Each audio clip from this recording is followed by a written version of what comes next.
So,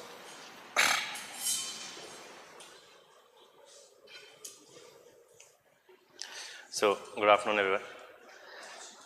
Now, yesterday we were talking about Maldives, right? So, firstly, we'll complete Maldives, then we'll complete Bangladesh, and then we'll get into Sri Lanka. Okay. Now, we were talking about Maldives yesterday, and we discussed that how after 2011 and more so after 2013, China has taken a keen interest in Maldives, and to that extent has signed a free trade agreement with Maldives, has also uh, been given the contract for building a fresh airport or sorry, for increasing the capacity of the existing airport, a contract which was initially given to the Indian companies.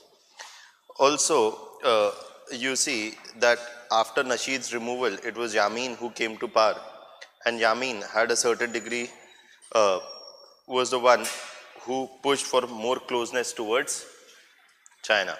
Also, it was under him that Yamin also withdrew Maldives from the Commonwealth and became the second country in South Asia after Pakistan to get into a free trade agreement with China. Right. Now, what are the implications of all of this is something that we're going to discuss. Now,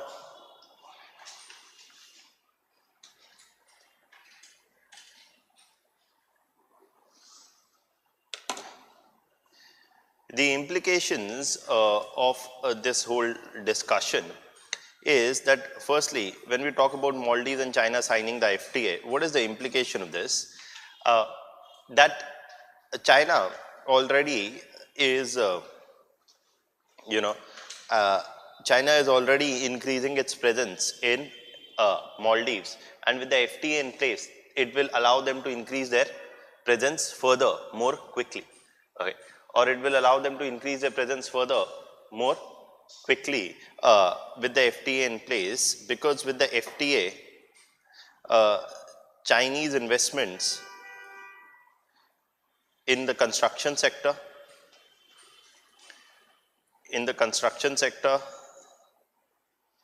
or in the tourism sector,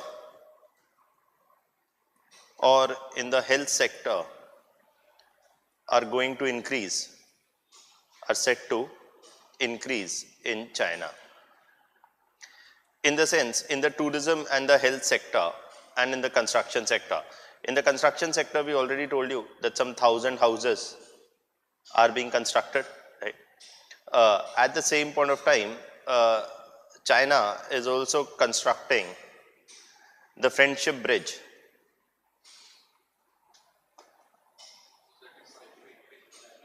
Set to increase in, Maldives.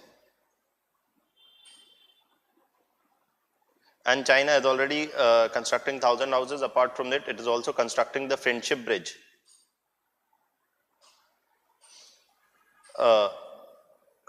Which will connect, it is a bridge which is being established to connect the two main islands of the Maldives region. Constructing the Friendship Bridge in Maldives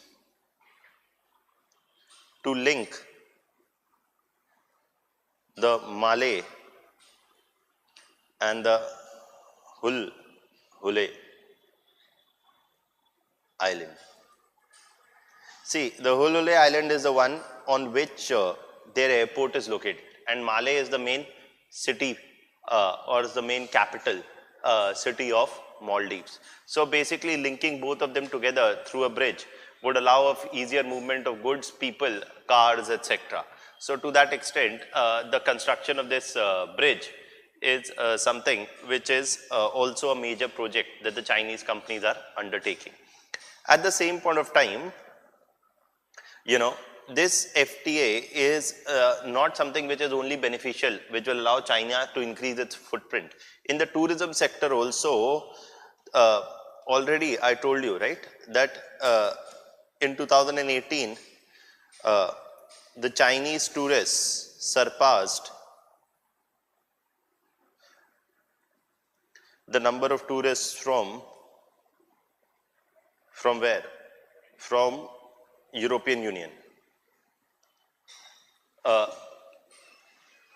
From European Union. I told you, we prefer to go to Bali and Bangkok. They're cheap. These places are more expensive, right?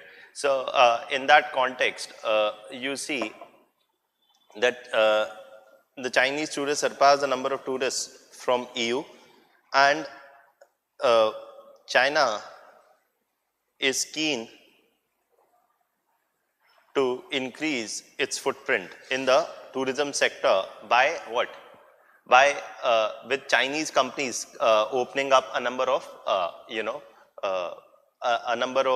with the Chinese companies opening up a number of resorts, or Chinese owned companies setting up larger number of resorts in these areas. So when the Chinese companies end up setting a larger number of resorts in these areas, etc., it is said to give a boost to the tourism in the region. At the same point of time, it will probably generate more employment for the locals also, who will be employed in these tourism businesses, etc. So in that context, China is keen to increase its presence in the tourism sector as well. Now, both of these are important. These are also important developments. But at the same point of time, this is set to benefit China as well. This is set to benefit this is set to benefit Maldives as well. How? That Maldives, one of the major export from Maldives is the fisheries sector. Okay. See, what Maldives can export is largely fisheries, given that it's a blue economy, largely based on marine ecosystem. The Maldives major exports relate to the fisheries sector, and till recently, till 2000, till 2012-13, till 2012, Maldives fish exports or fisheries exports got a tariff-free access or a duty-free access to the European market, because they were the least developed countries, LDC status. You know, right, in WTO, when you have a LDC status, you get access to markets, a larger number of markets at either low duties or no duties. Okay. But after 2011-12, Maldives has become a middle income group country, for example, like India. And so Maldives fisheries exports to Europe face a duty of roughly around 25%, because of which Maldives' chief export, and that is fisheries, their hold over the European market has decreased because of the tariffs that they are supposed to now pay for entering the European market. So with this FTA, the Maldives fisheries is likely to get a better access to whose market? The Chinese market. So that is also something that will help them diversify their fisheries exports, partly away from European Union towards China. So all in all, what's the depth of this whole argument is this, that the details apart, that increasingly the Maldivian economy is closely getting intertwined with the Chinese economy. And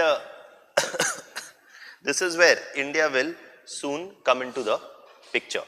Now, Maldives' major export relates to the fisheries sector, and the FTA with China will grant it major access to the fisheries, will grant it major access to the Chinese market,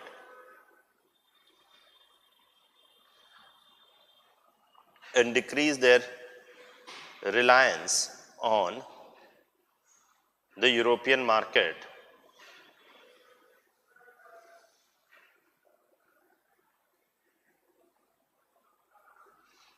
and decrease their reliance on the European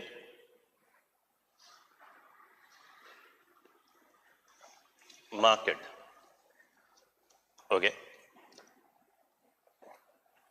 Now, uh, all of this signifies that Maldives, a closer embrace of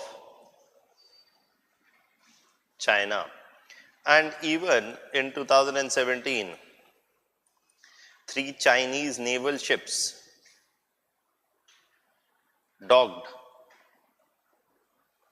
in Maldives.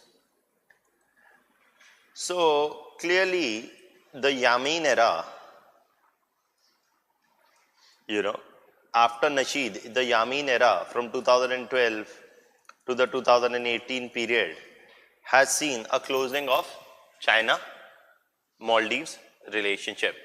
And at the same point of time, with China getting into a number of these projects, one of the concerns has been that Maldives may end into a debt trap. Now, has ma'am discussed with you the whole debt trap thing right now? No?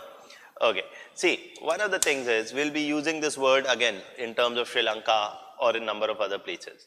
The whole idea of a debt trap is, firstly, that that this idea of debt trap normally works with countries. There are certain countries only with which such ideas may work with relative ease.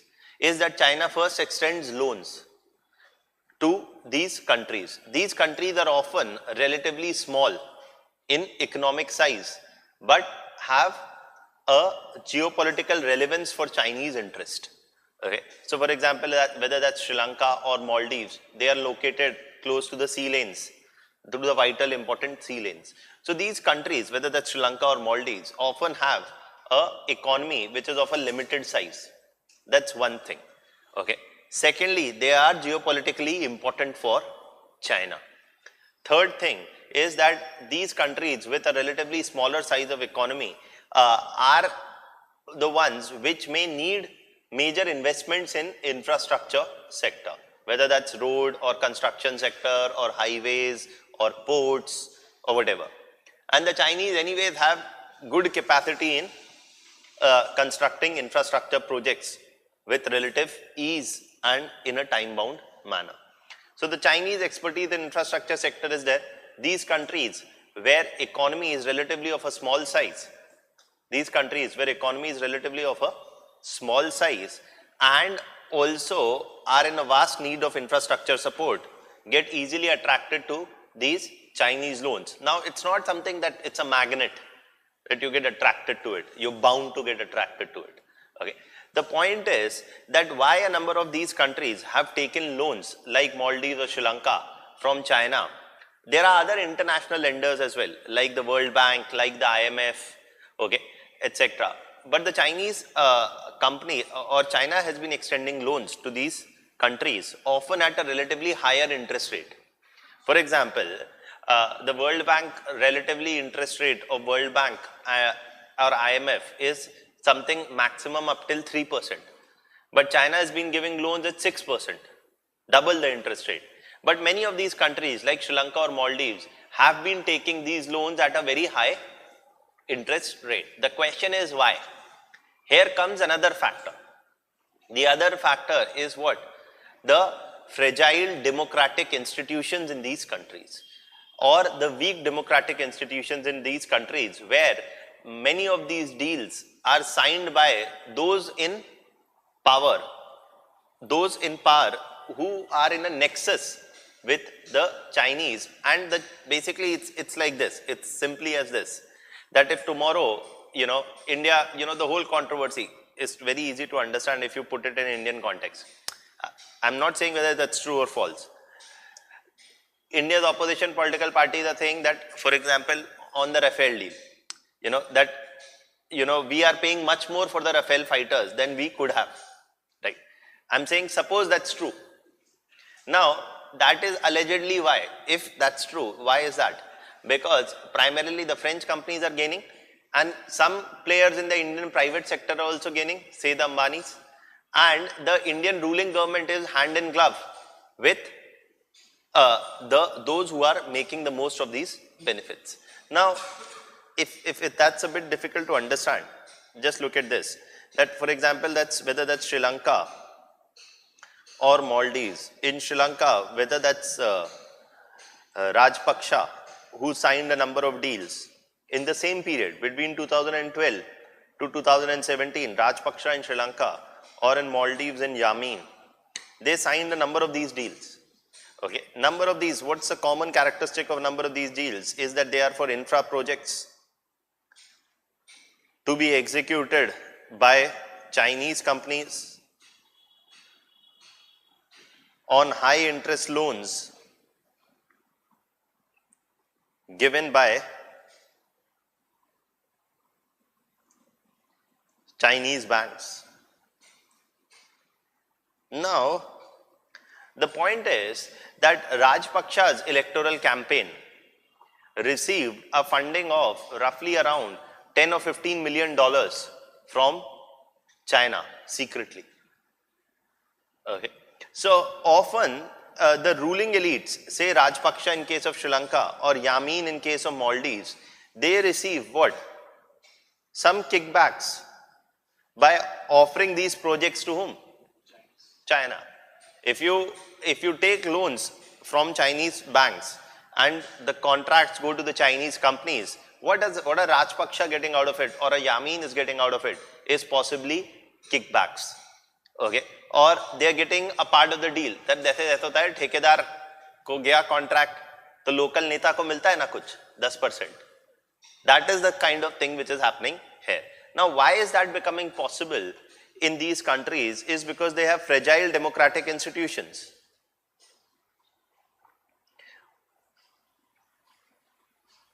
In the sense that the question is that why would Sri Lanka take a loan at 6% interest rate when it can take probably loans at 3% interest rate? There are two aspects to this. One is that when World Bank or IMF give loans, they attach conditions. And these conditionalities may serve the interests of Western parts, such as opening up the market and all of those things. Okay, so it's not that their loans are without any conditions. You know, the World Bank, IMF loans are not without conditions. They come with the so-called Washington consensus. You know, open up your market, etc. All of those things. So it's not that taking loans from World Bank, etc. do not come with any costs. They also come with costs. But the thing is that apart from the hidden cost, their interest rate is almost half. Maximum interest rate is half of what is offered by the Chinese. But by giving contracts and taking loans from the Chinese, what are they doing? What are the rulers getting are alleged kickbacks. And this is something which tilts the benefit in favor of the Chinese. And because democratic institutions are weak, the ruling party is not effectively questioned.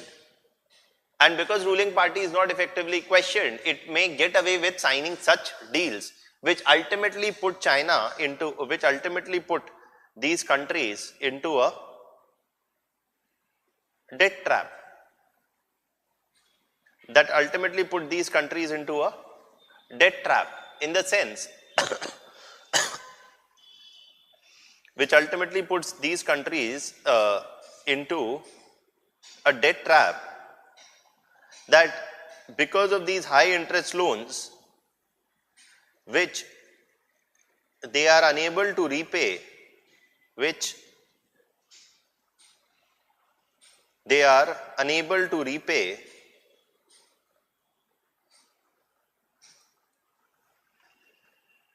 high interest loans which they are unable to repay, what happens?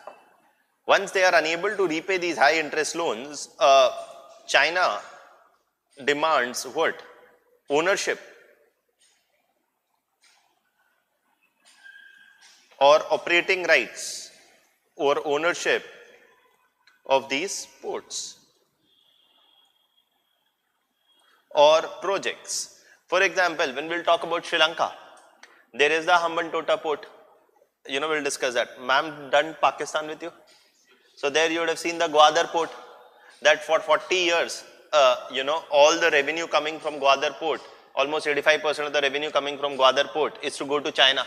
And China will be operating the Gwadar port for the next 40 years. So that is partly to pay for what? In exchange for writing off the debt taken for these projects. So this is their classic of the debt trap diplomacy. Now debt trap can work with which countries? Countries with small size economies and weak democratic institutions, where the ruling class, and in return also what happens? That in return, what is China doing for these rulers is that China supports the ruling elites.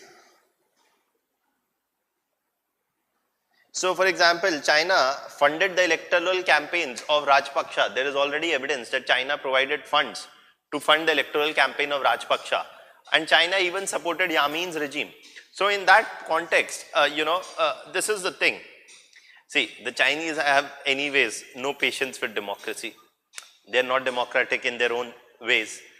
On top of that, they like to work in countries where there is not too much democracy. And too much democracy means too much scrutiny of Chinese investments. And that is there. And also countries with a smaller economic size are easier to influence and easier to, deal with in terms of influencing the ruling elites. Okay. So that is the whole context of Chinese investments of debt trap. So debt trap is not likely to work with India. Debt trap is likely to work with countries with a smaller economy. And if you look in South Asia, in India's periphery, there are so many countries with a smaller sized economy and with weak democratic institutions. You have a Nepal, you have a Pakistan, you have a Sri Lanka, you have a Maldives, you have a Bangladesh, you have a Myanmar, all of them. Though the Myanmari side is a bit more cautious and way more smarter than many others, but even that is there.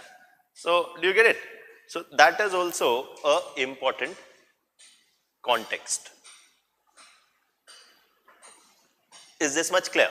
So India's concern has been largely what? That Maldives with such a small economy may get into such a debt trap. Now, it is in this context, what is India's something which has been doing is that, what is something that India has been doing is that India, once, Ibrahim Soli. So in 2018, Yamin imposed an emergency. What happened, we don't need to get into the detail, but in 2018, Nasheed, who was in exile because of a corruption case against him, the case against him was rejected by the Supreme Court, and Nasheed was allowed to return to Maldives. Fresh elections were due. Yamin imposed an emergency. India watched with caution. Ultimately, elections were held. Emergency was lifted and elections were held. And in 2018, the Maldivian Democratic Party, MDP, and this is the party which had Nasheed. The Maldivian Democratic Party, Nasheed, who was the founder of the party, came to power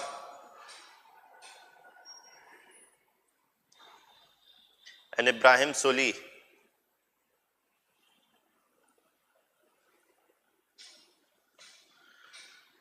was appointed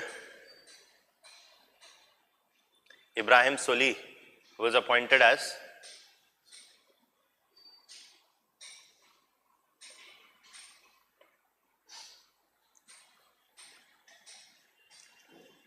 the Prime Minister. Soli, immediately after he came to power, immediately as soon as Soli won the elections, the Indian Prime Minister called within 2 hours to congratulate Soli and paid a special visit to Maldives.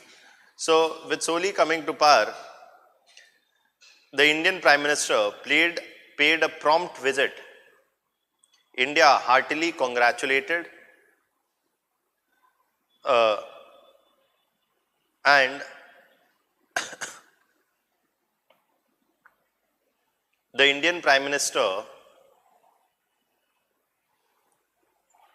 attended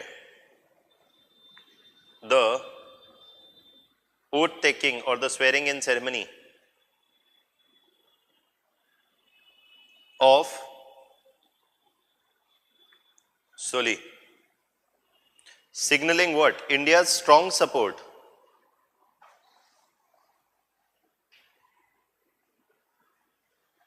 to the democratically elected Soli government.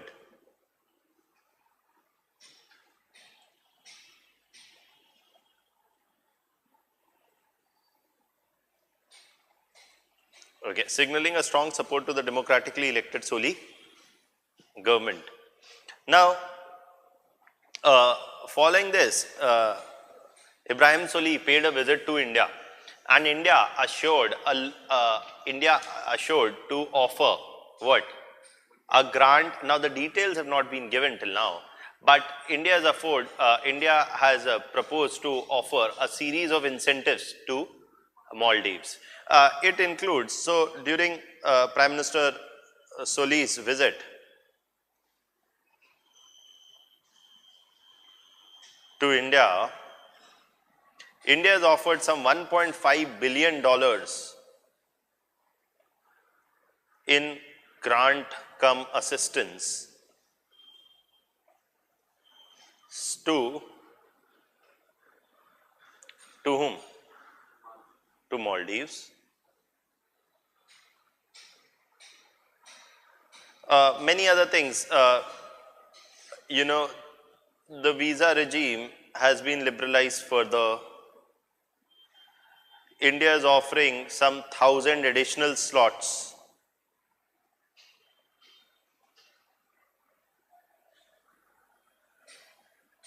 for training to Maldivian bureaucrats, to Maldivian officials, whether that's in health, education, administration, etc. Already before also, India has trained a number of personnel from, already in the past, India has trained a number of personnel from the Maldivian Defense Forces. Now this is important because whatever happens in Maldives partly happens with the consent of the defense forces or the army, which is a relatively powerful institution in the country, and to that extent that is there. Now, India's interest in Maldives is also because of another reason. And what is that? India's interest in Maldives is also because of another reason, and that is what? Terrorism. Sir, Maldives has a unique distinction of sending the highest number of per capita individuals to which? To ISIS. Okay. Maldives is largely a Muslim country, and there has been an influence of Wahhabi radicalism in Maldives, especially under the Yamin government. And that is a time when you see that to ISIS, a large number, not in total numbers, but per capita, jitna population hai Maldives ka, us hisab se. Maldives has sent a large number of ISIS fighters, a number of Maldivian citizens went to join the ISIS. Okay. So that has also been a certain amount of matter of concern for India, and de-radicalization of the Maldivian youth is also considered important. So,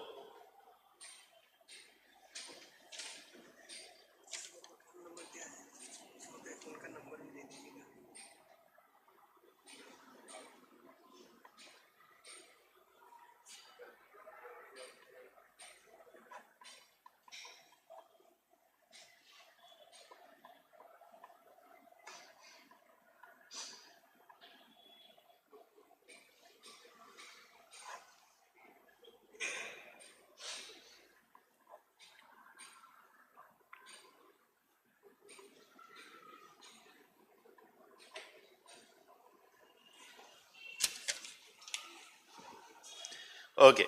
So, what all of this signifies is that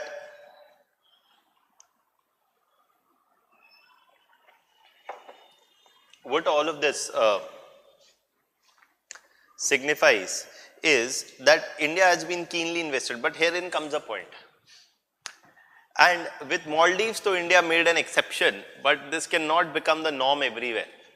See, the thing is that Maldives is a country with a very small and a fragile economy, in the sense that more than 70 almost when we talk about this debt trap in case of Maldives, some various estimates say some 55 to 70,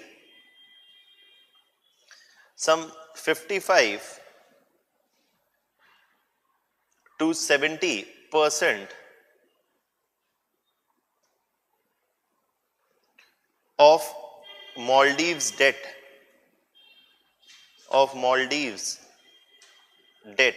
is owed only to one country.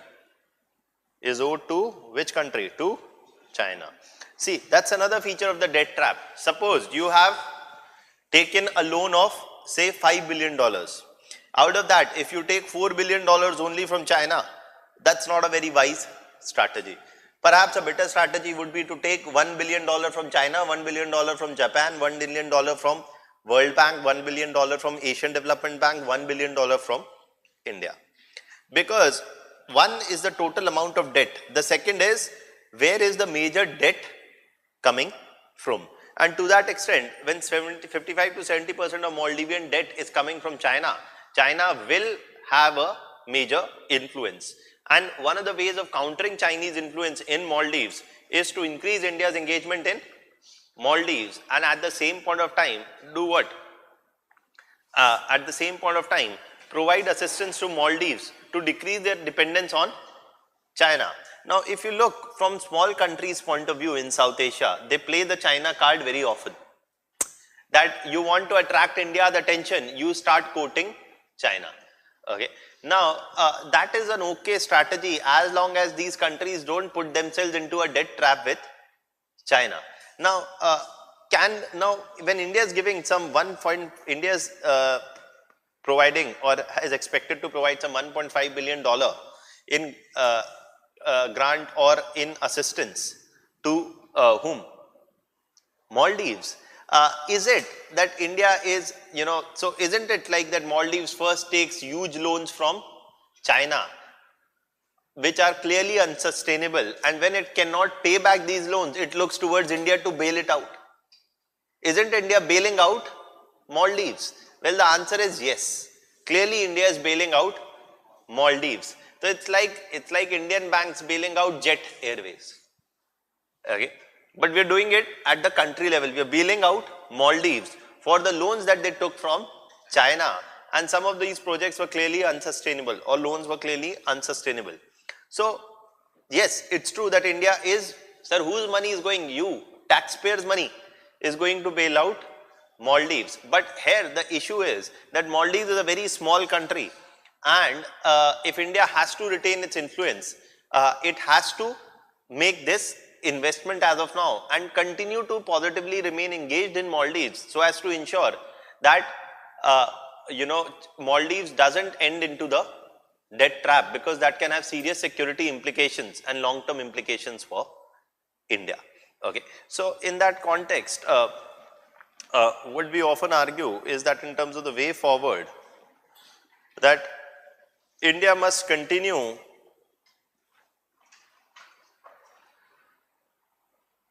to remain proactively engaged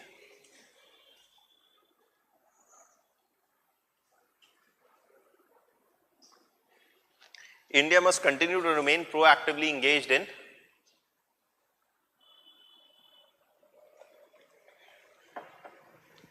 Maldives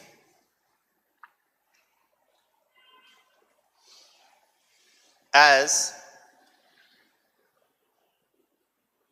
Maldives succumbing to increasing Chinese presence or influence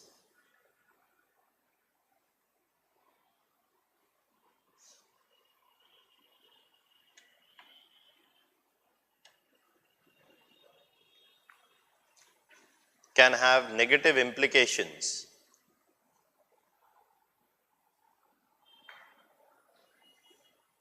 for India's security interests. Just a second. Hello.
Okay.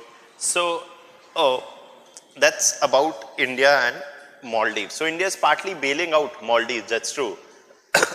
But this also serves as a reminder for other smaller countries in India's neighborhood who may get attracted to the Chinese, to the loans that the Chinese are willing to offer, that they come with their own hidden costs. And it is better that these countries are aware of the, of the challenges that may come from accepting these high interest loans, which may push these countries eventually into a debt trap. Okay, that is that. Now, that's all that you need to know about Maldives. Is this much clear? Any question that you want to ask?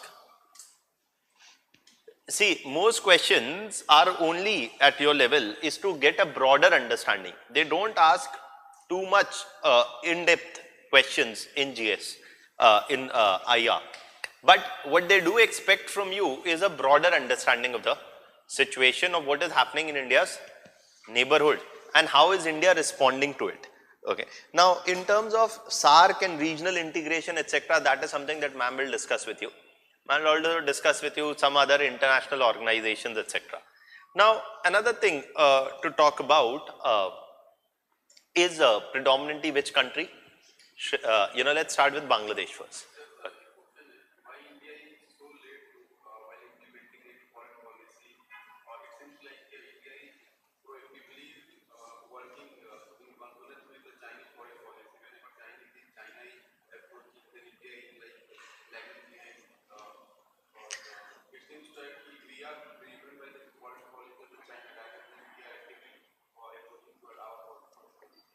See, yes.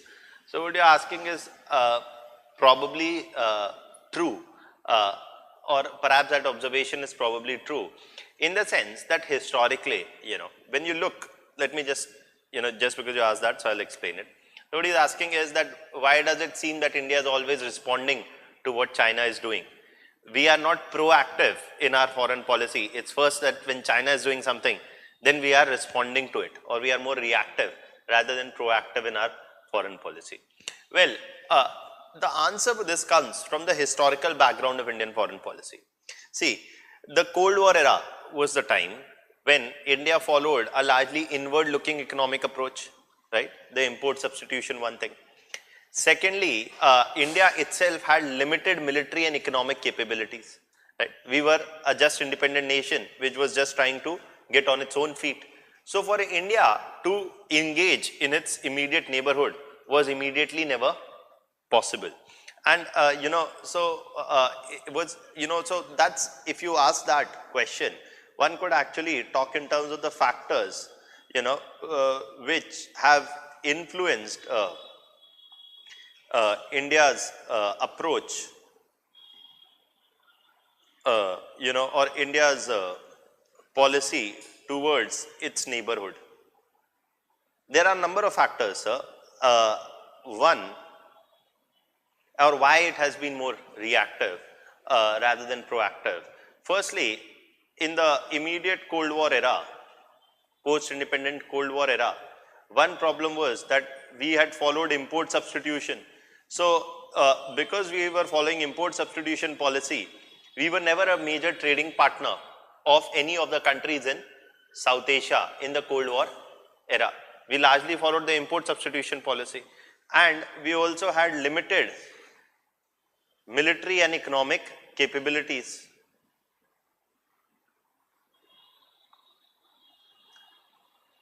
To do what? To economically provide aid, assistance, or influence the developments in these countries. India, though was territorially larger, its economy itself had its own challenges to deal with, and we were not a major economy. And unless, as I told you, one of the key determinants of foreign policy is your economic development itself.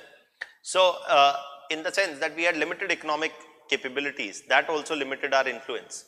Then there is another problem, that is the structural asymmetry in South Asia,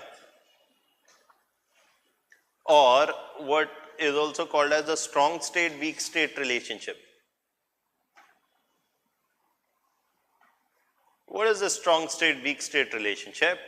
It is based on the simple idea that when India deals with any of its South Asian neighbors, India is much more larger militarily, territorially, and economically, and its neighbors are much more smaller.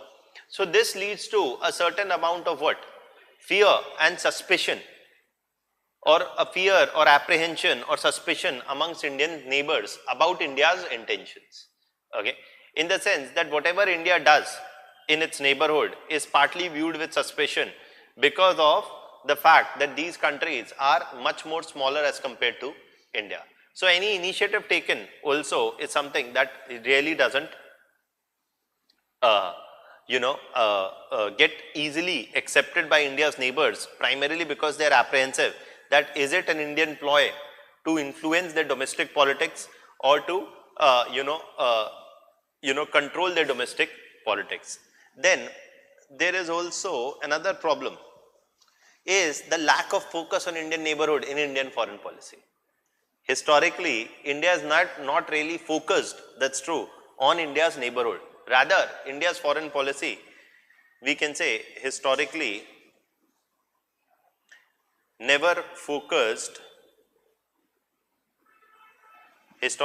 Indian foreign policy never focused on what?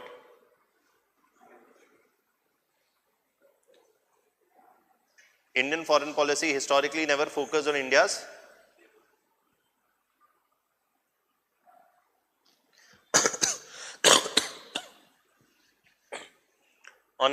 neighborhood.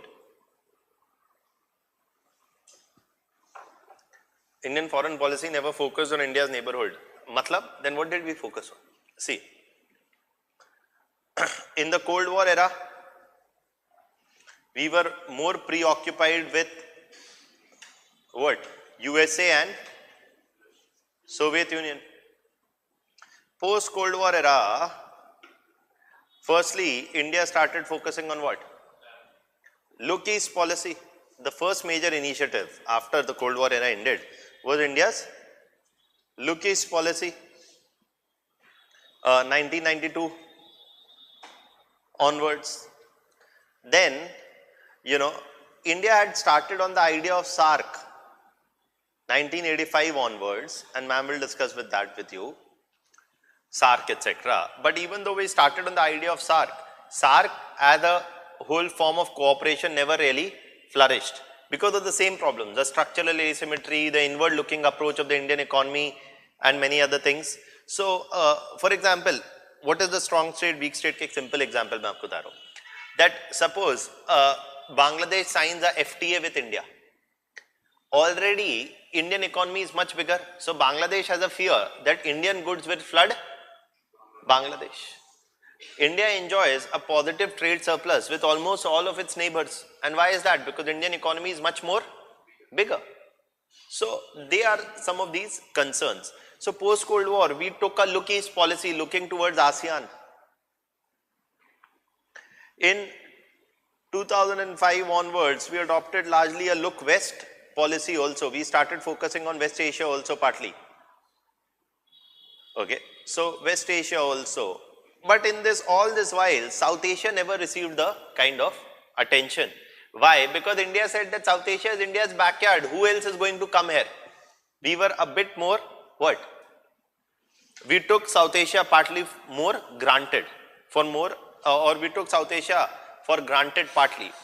And yes, it is true that with the Chinese showing interest in South Asia, India has been, India has reacted to it and has now started showing what? More focus on South Asia, which is good in a way. Many observers argue that better late than never. The Chinese are a necessary evil for Indian foreign policy. As long as the Chinese were not there, India largely ignored its neighborhood. Now that the Chinese are there, India is also forced to, improve its performance in South Asia. So it's not, some have argued that the Chinese presence, has to be dealt with. And that has brought a certain sense of urgency in New Delhi to focus on South Asia, which is a positive development in that way. As long as we are up to the task and able to, draw red lines in South Asia, that whatever these countries may do in their engagement with China, whether that's a Sri Lanka or a Maldives, their engagement with China must not come at the cost of India's interest. That is there. And the Maldivian Prime Minister Soli also said this, that India is its closest ally and Maldives will follow an India first approach. Okay. So that's what is our objective largely of our foreign policy. So that's there. Clear? Anything else? Huh? Like these elections in 2017 or 2018 in Sri Lanka and Maldives.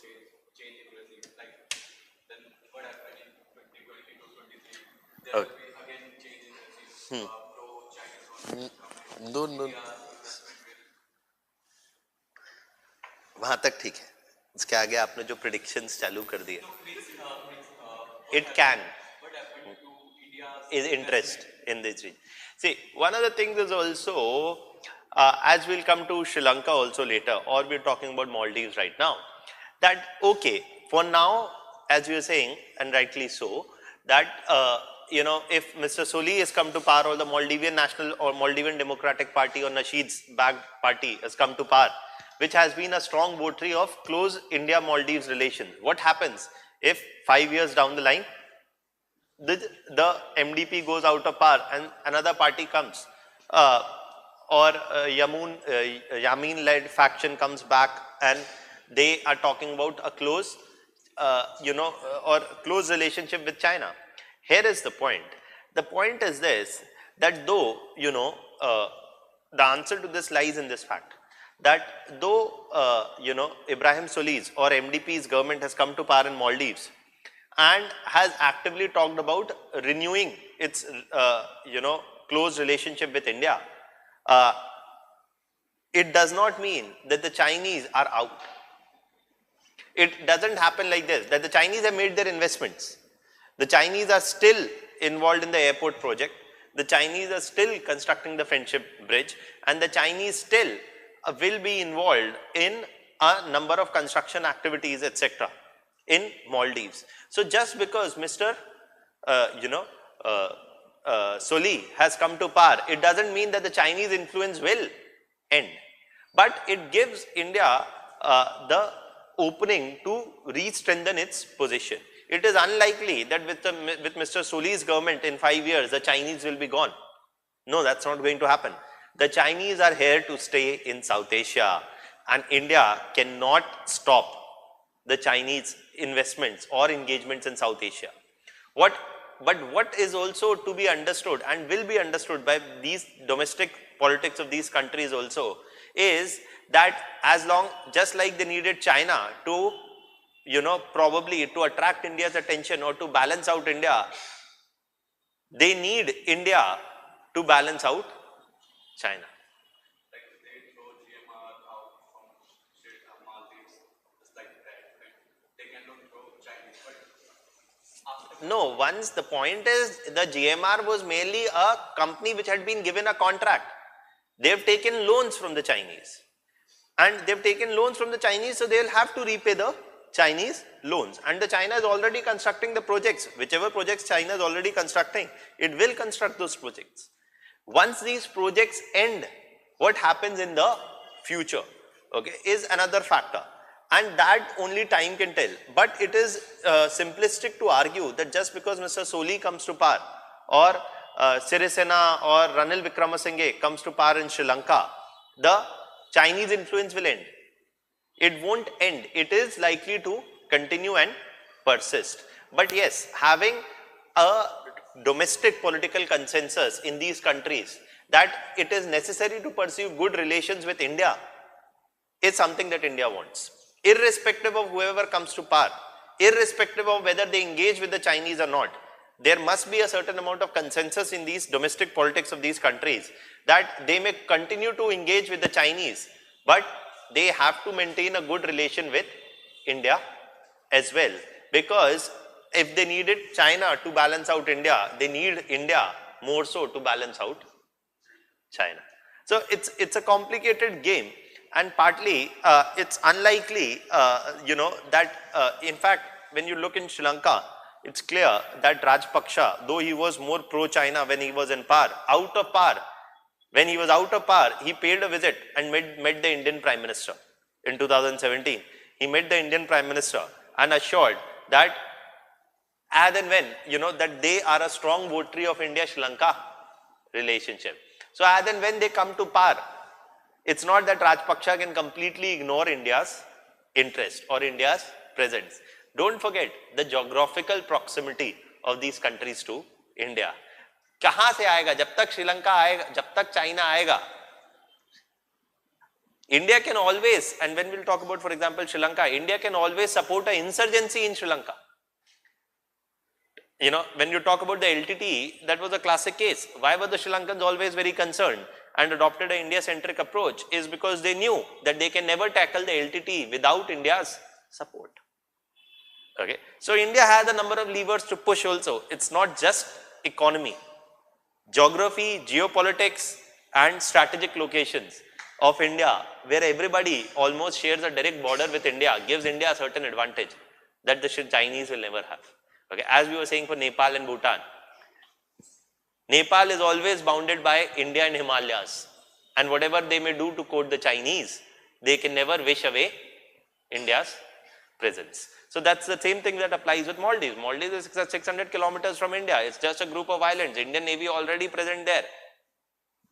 So what you do with China has to always be done keeping in mind Indian interest, and Maldivian governments know that.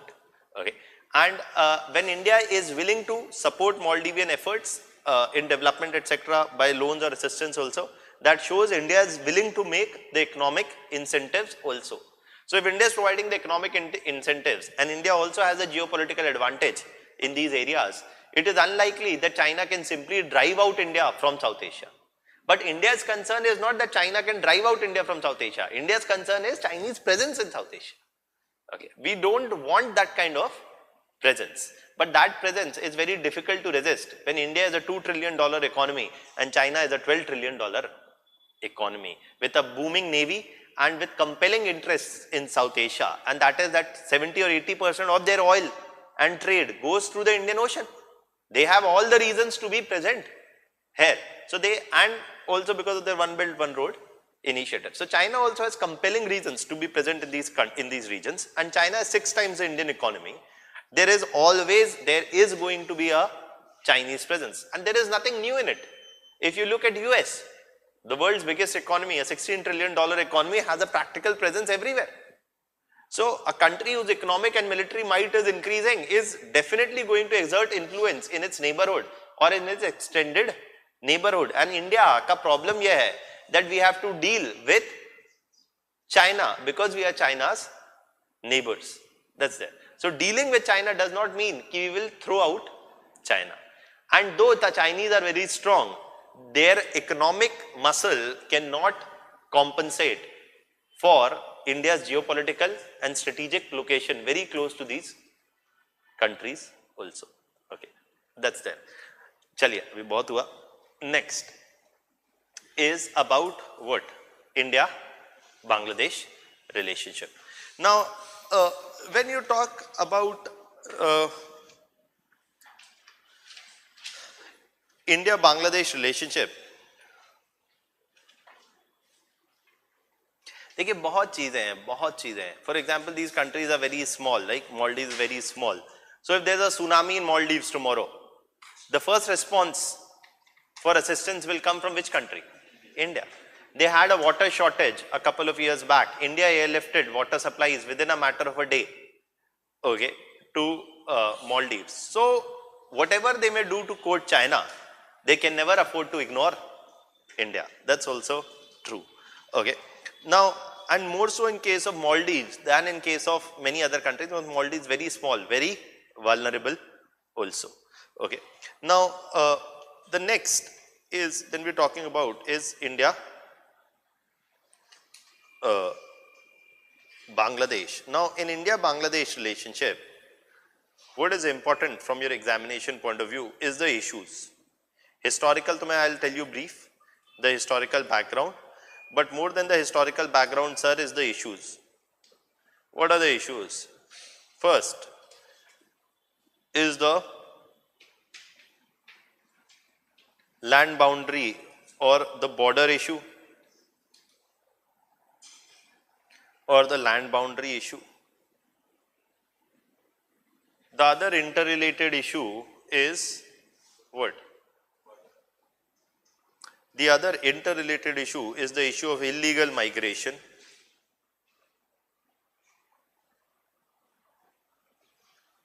The third issue is your water sharing issue.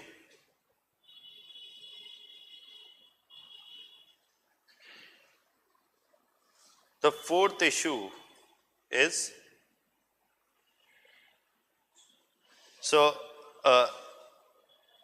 land boundary issue, illegal migration, water sharing. So water sharing, and here only we'll talk about hydropower and all those things. The other is trade issues. And the fifth is connectivity issues. And the sixth is the China factor.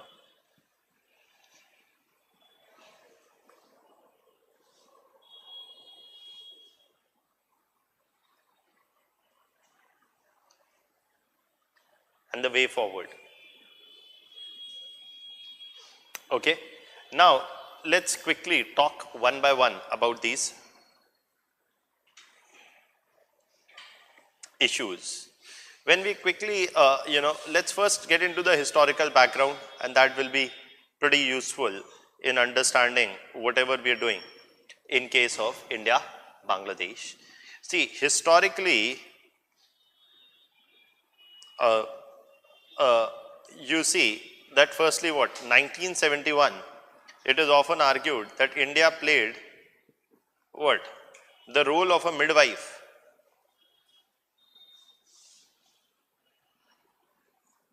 in the birth of Bangladesh.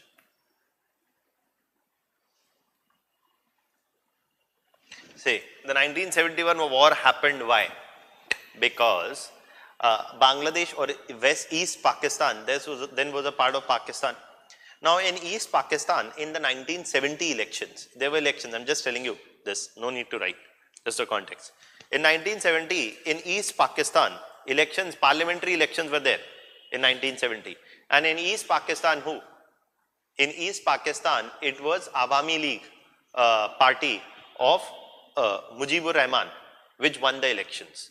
The Awami League party of East Pakistan, which was primarily a Bengali party, won the elections. And Mujibur Rahman would have become the chief minister of East Pakistan and could have even been able to form the government at the center in Pakistan.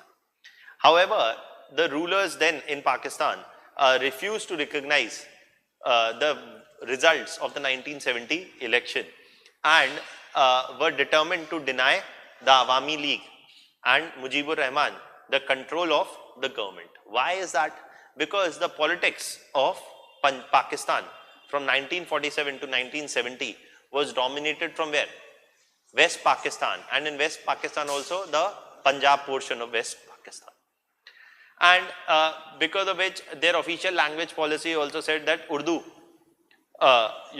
would be their official language, and the Bengali language had no representation, was not given the status of an official language. They followed a single language policy. Similarly, in terms of political representation for East Pakistan, the seats were lesser than West Pakistan. So there was a certain degree of political marginalization of what? East Pakistan, and the political leaders also of East Pakistan. And this was something which was unacceptable to the Awami League. And when they were refused or they were denied the right to form the government, even after contesting and winning the 1970 elections in East Pakistan, you see their protest movements started in East Pakistan. The Pakistani army was moved in. The Pakistani army was moved in to crush the protests supported by the Awami League. And following these crushing of the protests, a large number of Awami League members and supporters were targeted and killed in 1970-71. Following which the Awami League gave a call for a pro-independence struggle in East Pakistan, or gave a support for a pro-independence struggle, gave a call for pro-independence struggle in East Pakistan. The Pakistani army was cracking down on the Awami League. Almost the Awami League demand for freedom and the persecution by the Pakistani army saw what? Saw a vast refugee problem emerge for whom? Emerge for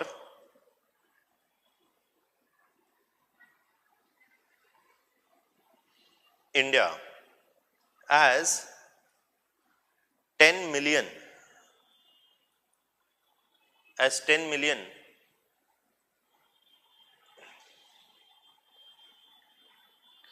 refugees came to India's northeast Assam, Bengal regions, and they were kept in the refugee camps in 1971. So more than 10 million, that means more than 1 crore refugees came. Now India said clearly that we cannot simply sit and watch, because this is clearly a refugee problem developing primarily because of political instability in East Pakistan, and these refugees are coming to India in large numbers, and unless something is done to solve the East Pakistan problem, the refugee problem is only going to get worse, and it can lead to huge implications for India as well. Okay, remember, India shares a 4,000-kilometer long border with Bangladesh. India shares a 4,000-kilometer long border with Bangladesh, and to that extent, if there is a huge refugee problem, then it will have security implications for India also, and India will also have to bear the humanitarian cost, of taking care of these refugees, etc. So India said that we can't simply wait and watch on the periphery, and it is at this point of time that the Mukti Bahinis,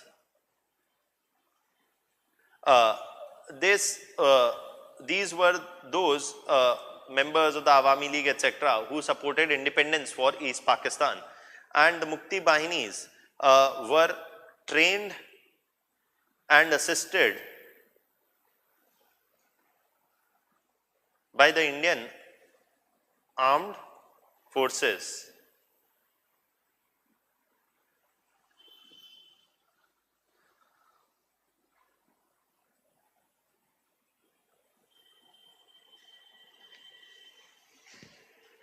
Trained and assisted by the Indian armed forces. Okay. And after that, so this is where you see a protracted civil war is happening in 1970-71. And after that in 1971, what is happening is that the Indian army decisively intervened to fight. The Mukti Bahini alone could not fight the Pakistani army. So the Indian army decisively intervened and defeated Pakistan in this war in 1971. And you see taking some 90,000 soldiers as prisoners of war of the Pakistani side. Pakistan was defeated and it was forced to withdraw its army from East Pakistan and led to the birth of Bangladesh. So clearly India played an important and a positive role in the birth of Bangladesh, and to that extent it is this positive role that India played that eventually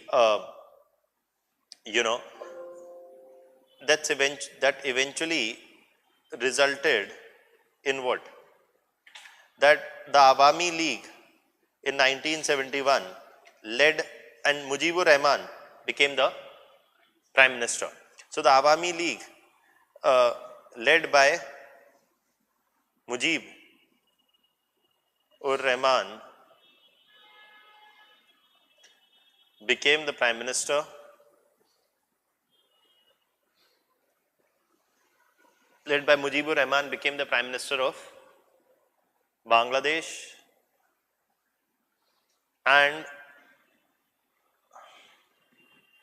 was a strong votary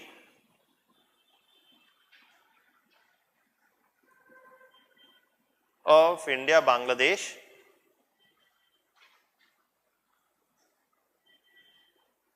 relations, or was a strong votary of close relations between India and Bangladesh.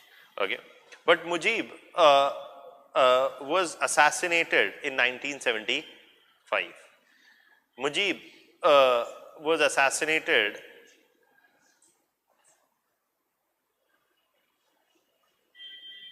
in 1975, and a section of the, while the Awami League and the Mukti Bahinis supported the creation of Bangladesh, there was a section of the Bangladeshi population which did not support the creation of Bangladesh or the separation of Bangladesh from Pakistan. Okay, and that's the Jamaat faction. Okay, the Muslim Jamaat faction said that they did not support, rather they opposed the liberation struggle of Bangladesh. So Mujib was assassinated in 1975 and the army took control. Okay, and the army led by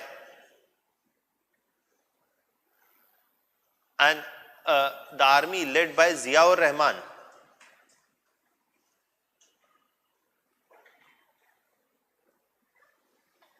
captured power. Ziaur Rahman came from an army background and he captured power in 1975. Mujib's daughter is whom? Sheikh Hasina. And Ziaur Rahman's wife is Khaleda Zia. Ziaur Rahman himself was assassinated in 1980.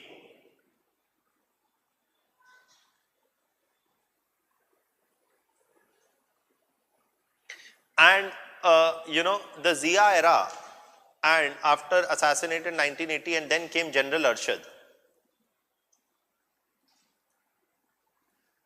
So the Zia and General Arshad era, if Mujib was a strong votary of close India Bangladesh relationship, Zia and General Arshad largely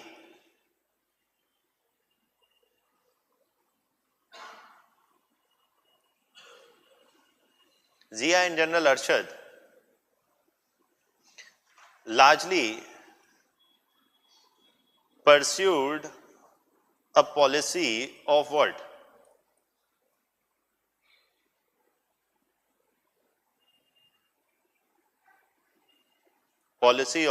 Pursued a policy of aiming to establish closer relations with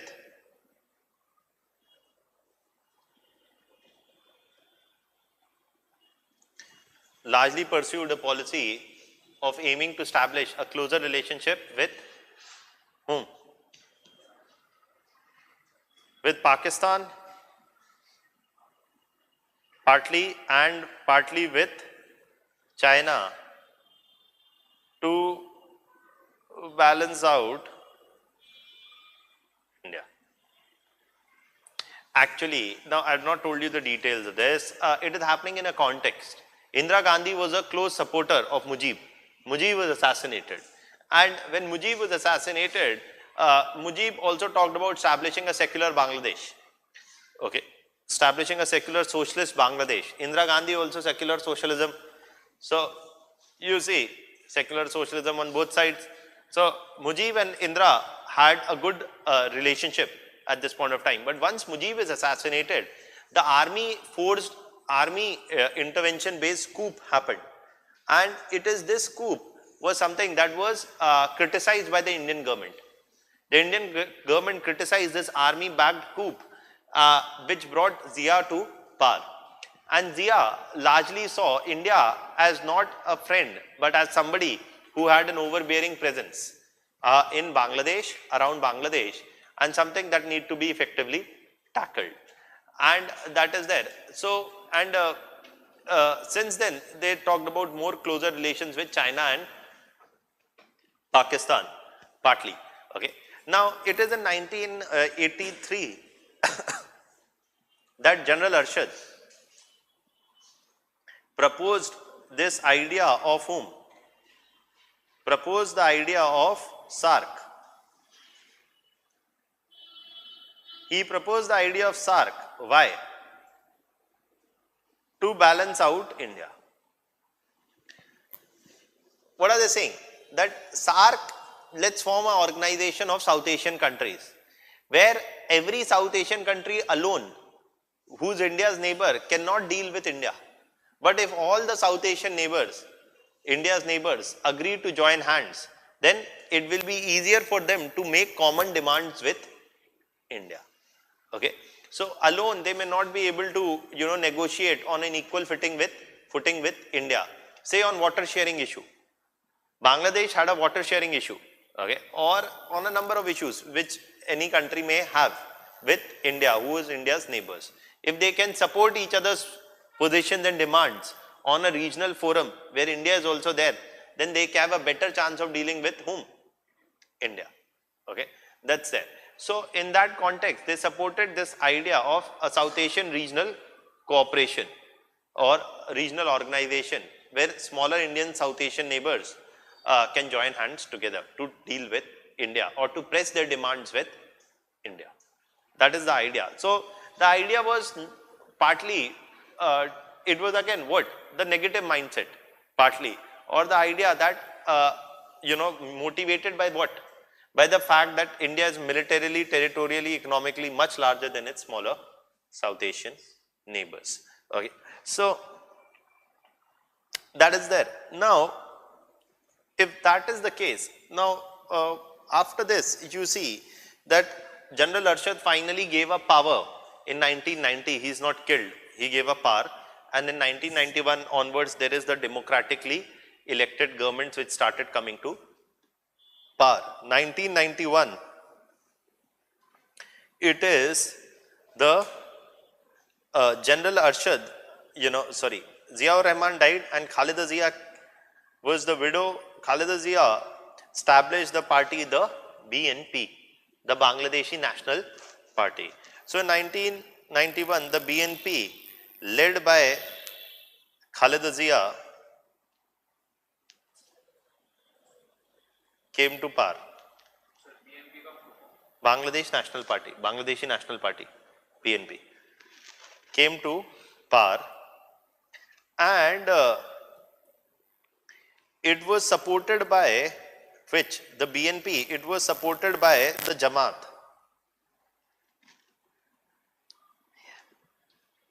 You know, the Jamaat is a religious organization, is partly a religious, cultural, Islamic organization in Bangladesh, and which often asserts the Bangladesh what? Religious identity as the need for being a Muslim state, etc. And the BNP came in power in collaboration with the Jamaat. And the Jamaat anyways had an antagonistic attitude towards whom? India, as well as towards whom? The Awami League. The Awami League, remember, I told you, Mujib talked about a secular Pakistan, and since then his daughter also talked about a secular Pakistan, whereas the Jamaat talked about a Muslim about a Mujib or Sheikh Hasina, they talked about a secular Bangladesh, but the Jamaat talked about a Muslim Bangladesh. So even the Jamaat has a certain degree of antagonism both with India as well as with whom? The Awami League. And the BNP, and this is the thing about Bangladeshi domestic politics. We'll see that as and whenever the Awami League has been in power, the relations between India and Bangladesh have been good. Whenever the BNP has been in power, the relations between India and Bangladesh have, suffered. So in that context, you see that when the BNP came to power, that's there. And the Jamaat-based groups also funded and provided support to a number of terror groups.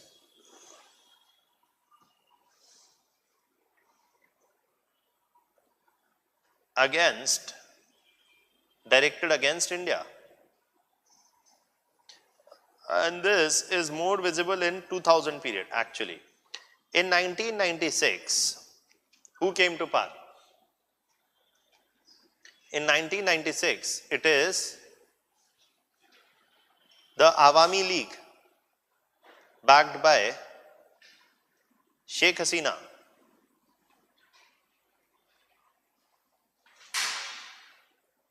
The Awami League backed by Sheikh Hasina.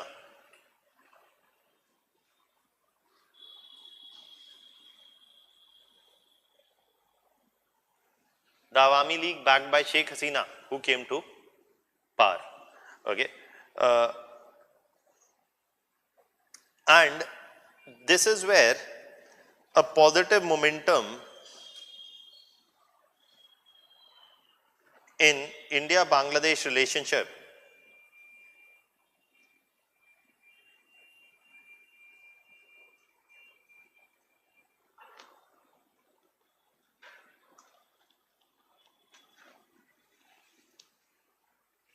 in India-Bangladesh relationship was what?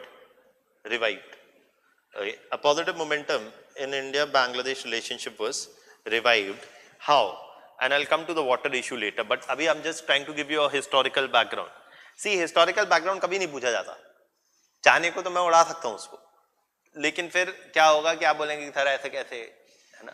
तो बार-बार ऐसे कैसे avoid करने के लिए I'm telling you this historical background. The better approach to read IR is always to know historical background. But the point is, it is not asked in UPSC at your level. Okay? देखिए UPSC preparation, देखिए आपको अपने जीवन के experience से बताता हूँ. जो मैंने गलती करी है वो आप ना करें. So there are many students who ask, sir, which book to read in IR? Sir, no book to read in IR. The moment you start reading a book for IR, you are not preparing for UPSC.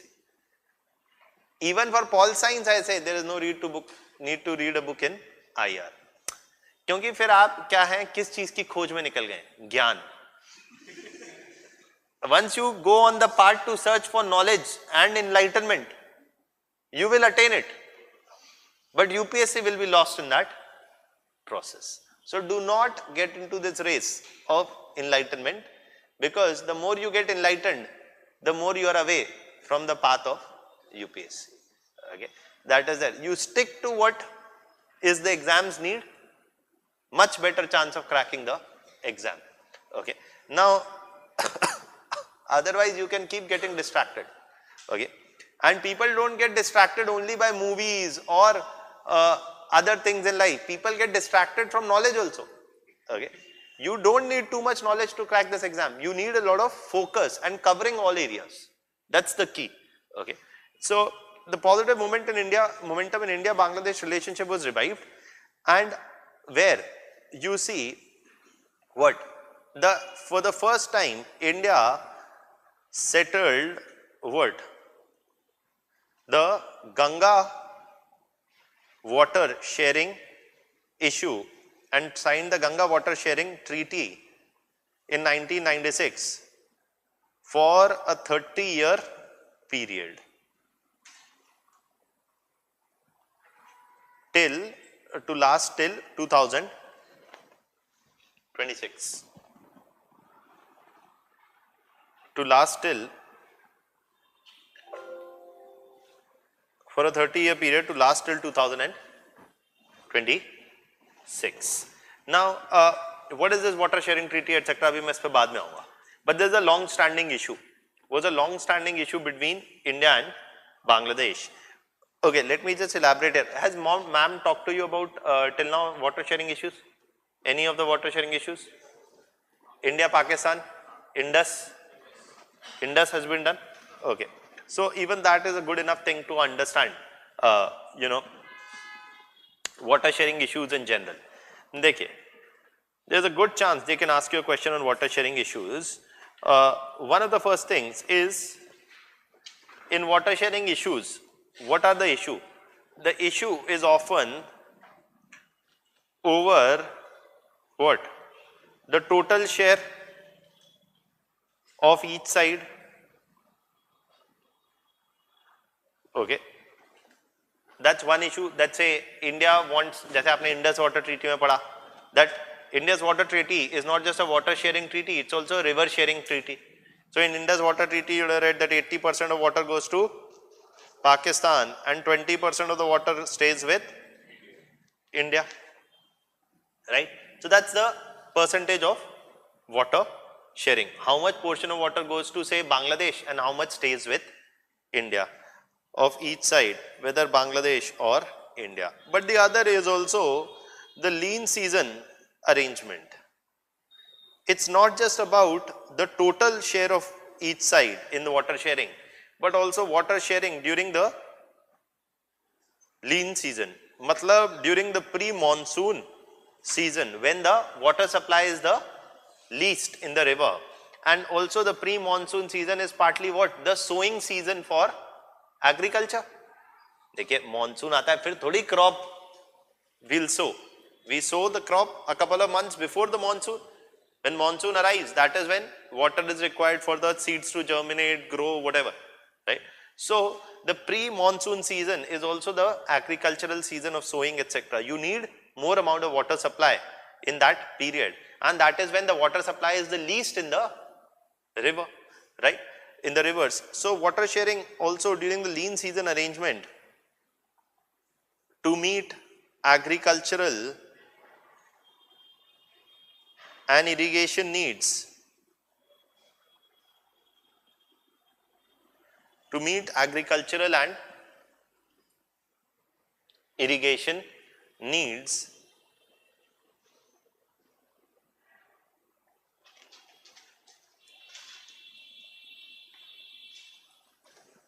is a necessity.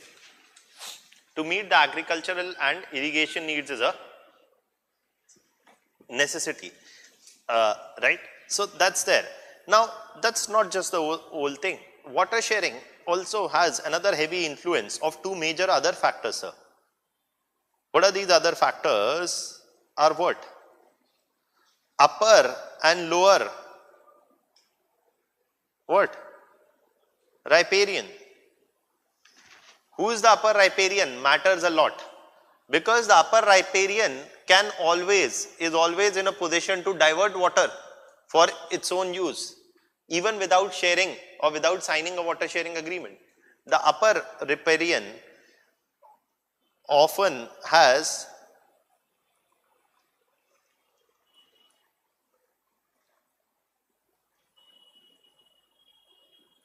a better bargaining what? Position. The upper riparian often has a better bargaining position. Riparian matlab jo upstream hai. Okay. In the river, for example, say Ganga. Ganga comes from India into Bangladesh. So India is the upper upstream or the upper riparian. Okay. So for the Indus, again, India is the upper riparian as compared to Pakistan. Say for Bangladesh, say for Brahmaputra, China is the upper riparian as compared to for India, and Bangladesh is the lowest riparian, where India and China both are upper riparians. So it is always possible that that China may construct dams on Brahmaputra and divert water. India may construct additional dams on Brahmaputra and divert more water, and leaving little for whom? Bangladesh. So the lower riparian is always cannot do anything if the upper riparian starts diverting water even without a water sharing agreement. So whose bargaining position is better? Always the upper riparian. But suppose Nepal is also upper riparian with respect to whom? India, right? So does India get concerned? No. Why? Because not just upper riparian, that's one negotiating factor or influencing factor. But the other is also who is territorially, economically, militarily large. देखिए मुद्दे की बात है जिसकी लाठी उसकी भैंस is international relations in one line. Okay, that is there. So the other aspect of the water sharing issue is also the strong state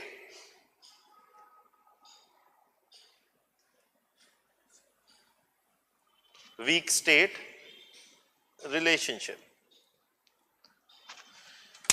So that's another, you see the matter in the whole water sharing relationship. So these three factors always influence, the water share, the lean water season, who's the upper riparian, who's the lower riparian, and the relative power distribution or the strong state, weak state relationship. This always influences water sharing issues in South Asia. Now, when we talk about the Ganga issue, Bangladesh had been demanding a water sharing agreement on the Ganga issue for a long time, since 1970s itself. Okay, and finally a settlement or a water sharing agreement on Ganga could be reached between India and Bangladesh with a total share and a lean season arrangement, largely to the satisfaction of both India and Bangladesh, only in 1996, which was a very vital agreement. Why? India, in South Asia, there are only two water sharing agreements till now. One is the Indus that you have studied. The other is the Ganga. So the Indus and the Ganga are the two only water sharing agreements, both signed by India with whom? Its lower riparians. Both signed by India with its lower riparian, which is largely accommodates the demands of the lower riparians. Even on Ganga, the water sharing distribution is largely equitable between the two sides, and also with specific safeguards on what will be water sharing formulas that will apply during lean season or during years when rainfall is less. Okay. So what does this represent? What does this represent? That India has been a largely responsible upper riparian. India has not tried to, use its position as an upper riparian to do what? To arm twist its lower riparians, even when it is upper riparian and also when it is militarily and economically more powerful. And this, India says, is an argument in favor that India is not the big brother or the bully. Rather, India is willing to accommodate the water sharing related concerns of its smaller, lower riparians. And that, as is witnessed in the Ganga Water Sharing Treaty of 1996. And this development had a positive impact on India-Bangladesh relationship, because the Awami League in the BNP faction and the Jamaat faction in Bangladesh always argued that India will never sign this treaty. India will never agree to a water sharing agreement with Bangladesh, because India would want to use its position to arm twist Bangladesh. But when India eventually signs this treaty, it becomes a what? A positive pillar, giving a positive momentum to the India-Bangladesh relationship. Signed during whose time? Awami Leagues. Okay. So that is there. So this water sharing agreement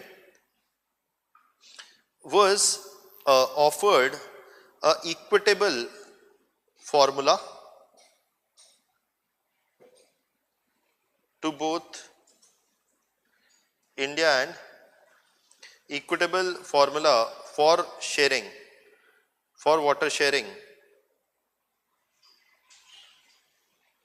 including during the lean season,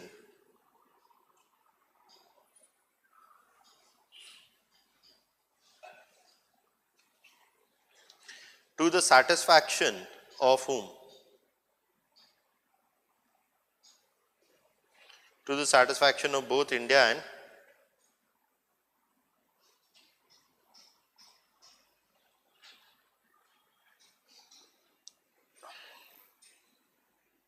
and thus gave a positive boost to the bilateral relationship. That's happening during whom? Sheikh Hasina's time. 2001, 1996, Sheikh Hasina comes to power. 2001, it is back to BNP. Khaleda Zia, BNP and the Jamaat. Okay. So, written this much? China के साथ में हो सकता है water sharing वो एक बड़ी लंबी कहानी है. Okay. Ma'am's discussed China with you? Abhi, when ma'am will talk in South Asia, etc., ma'am will talk in general about China again, and that is where you will come to the Brahmaputra question also. The Brahmaputra question is actually a bit more complicated, okay, by a few other factors. So वो बात की बानी है. अभी पहले we'll focus on Bangladesh. Now, in 2001, that is where you need to know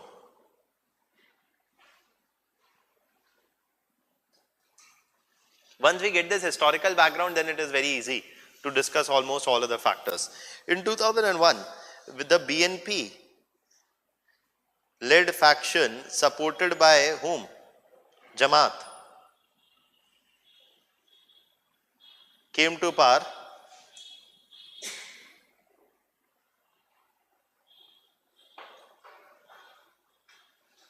And this is this time, it is at this time when the BNP led faction or the Jamaat faction came to power. Again, you see that Jamaat funded, fueled a number of insurgents and terror groups into India. Remember, India and Bangladesh have a 4,000 kilometer long border, and I'll come to that again, into India. For example, the ULFA was a armed liberation group in Assam. The ULFA was the United Liberation Front of Assam, which is an armed insurgent group which talked about, even independence for Assam, etc. at certain points of time. So the ULFA insurgents found a safe base in Bangladesh when? During the BNP rule. However, after 2006, in 2008, who comes to power? Awami League again. And again, you see there is a positive momentum in the India-Bangladesh relationship. How? Firstly,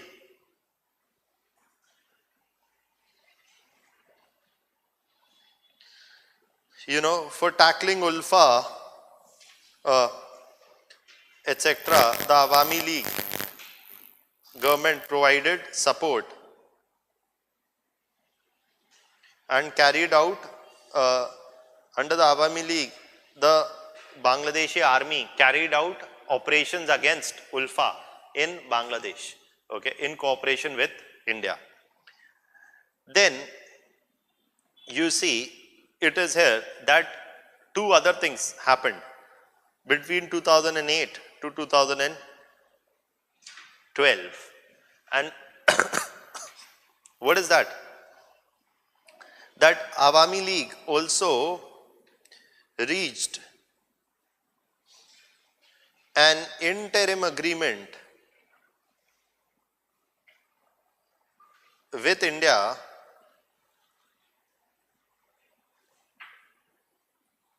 on the land boundary, interim, not a final agreement, but an interim agreement with India on the land boundary arrangement. Land boundary agreement.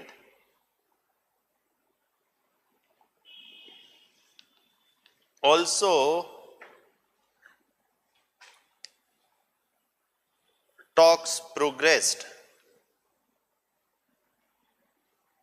on the Tista water sharing issue. 2012, sorry. Yeah, in this period between 2008 to 12, talks progressed on the Tista water sharing issue. It is in this period that talks were progressing, and the Awami League, you see, there's a positive momentum. Also, you see that talks on boosting connectivity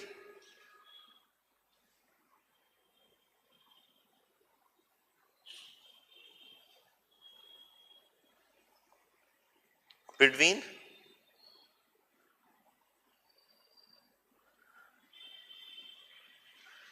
India and Bangladesh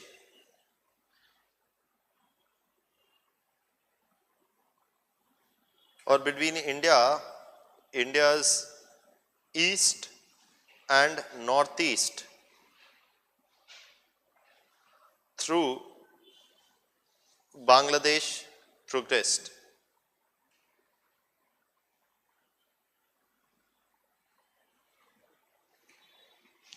That's there. And what is this land boundary agreement, etc.? 2014, there's a power change in India. Mr. Modi comes to power. And you see, in 2015, between Awami League, the Awami League ruled Bangladesh and the BJP ruled India, you see that the land boundary agreement was signed.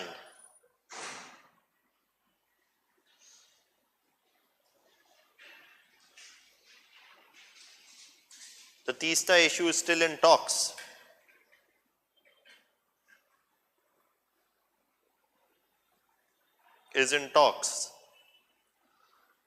Some movement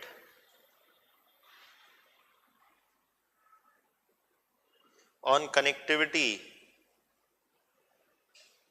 or transit rights through Bangladesh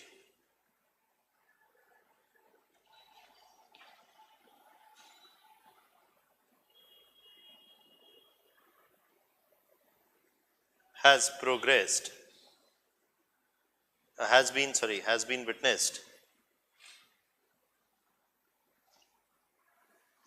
So that's there. Okay. Now the details we'll get into in some time. Now, what do you see? And again, there have been elections in the end of 2018 in Bangladesh. And again, the Awami League has come to power. Now, we're not getting into too much detailed discussion of the domestic politics. But this is now the third tenure for Awami League back to back. And there have been allegations of rigging of the elections by Awami League itself in the 2018 elections. And there is some reason to believe that some amount of rigging has happened in favor of the ruling party in Bangladesh. But you see, all of this has happened, and I have not talked about China or anything as of now. that we'll discuss later when we'll talk separately about the China factor. But this gives you firstly that domestic politics again in Bangladesh is what? Fragile. And a domestic politics in Bangladesh is firstly doesn't have a consensus on how to deal with India. When one group comes to power, it is a votary of closer relations with India, while the other group is not so votary of a closer relation with India. But whether it is so, Awami League is more considered to be pro-India, and that's not the case apparently with the BNP. However, that's one thing. On the other hand, in case of dealing with China, both the Awami League and the BNP have favored continuing or pursuing closer relations with China. That is there. Okay. So that's again something that we'll see later. But please understand that that's just one background, one aspect. So in the domestic politics, there is a consensus of pursuing closer relations with China, but perhaps not with India. But again, India has the advantage of geography. If India, for India, see, this works this way, that India shares a 4,000-kilometer long border with Bangladesh. And Bangladesh will also have certain, so this is one thing about their location also, something that you must know in their background. You know, when we talk about another few factors that must be kept in mind, that geographically,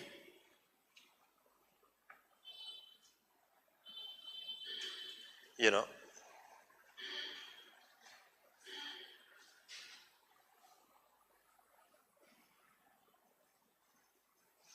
right, when you look at Bangladesh,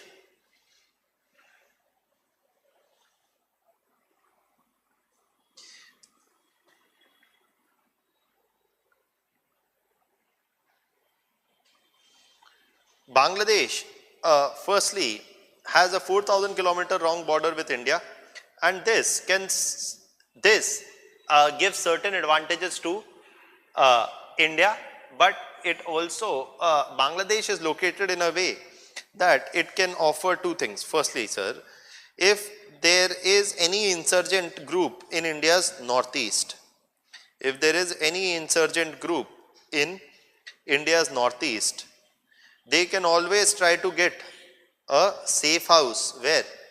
In Bangladesh, okay, and try to escape from India, or make a base in Bangladesh and from there launch attacks into India.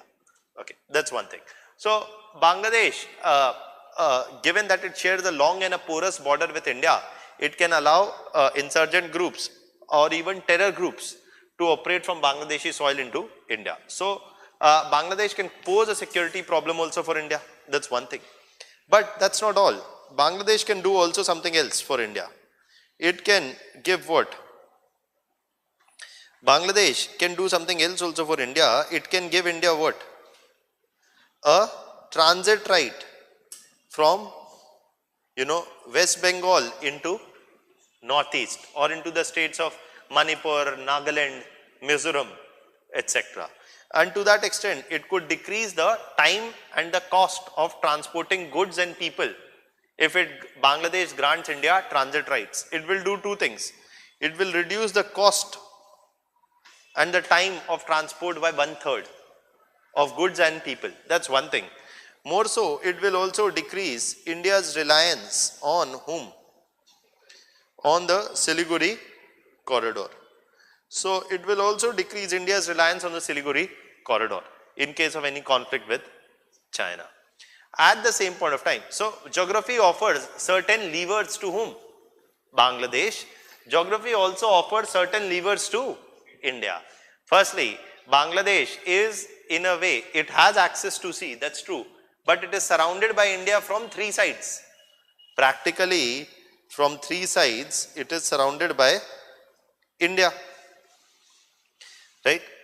So, practically from three sides, it is surrounded by India. So, it cannot afford to antagonize whom? India. Anyways, India is militarily, territorially, economically more powerful than Bangladesh. On top of that, there are roughly around 54 rivers that flow from India into Bangladesh. So, India is the upper riparian on a large number of rivers. India is militarily, territorially powerful. It shares a huge land boundary with Bangladesh, and it can also create troubles for Bangladesh. Okay, so that's it. So Bangladesh has a certain number of reasons to cooperate with India, and India also has a certain number of reasons to cooperate with Bangladesh. Okay, so this background is important. Once you keep this in mind, then everything is very easy. Is this much clear? Any doubts? Anything you want to ask till here? Clear? Okay. Now,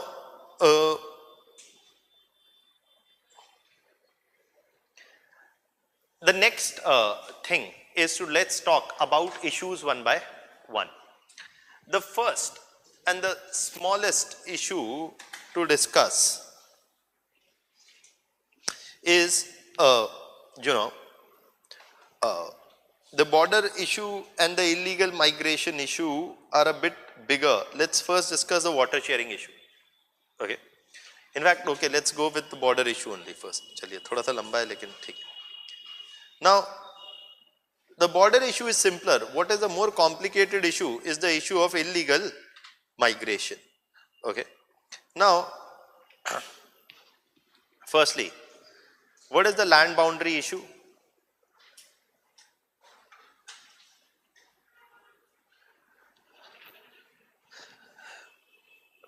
Do you want a break first? ऐसा तो नहीं अभी? Because we'll take the class till 4:30 or 4:45, something around that. Right now break or after then? Because if I will start, then I'll give a break after 45 minutes. Huh? We'll finish Bangladesh and then break. वो तो फिर it will आज ही होगा. मतलब it will be like till 4:30 then. Right. 10 minutes break. Is that enough? Then we can continue. You have had lunch, all of you? No. So you will want a lunch break later. ऐसा तो नहीं है. एक ही बार देना है क्योंकि मुझे break. So I'll give after half an hour. Is that okay? Okay. So land boundary issue is this, that there are a number of border enclaves. See,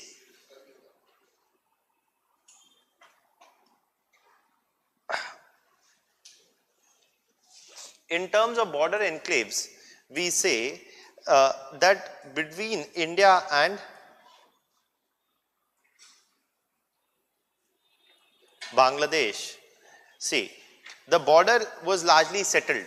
Okay, the border was largely settled in 1947. Just a second. Yeah. So the border, between India and Pakistan was settled in 1947. Now Bangladesh was born in 1971. So the issue is supposed to be largely settled back then by the Radcliffe line itself.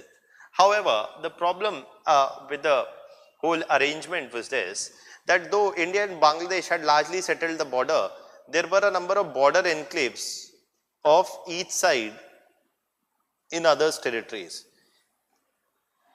देखिए, though the border was largely settled, though the borders were largely settled, you see that a number of enclaves were there.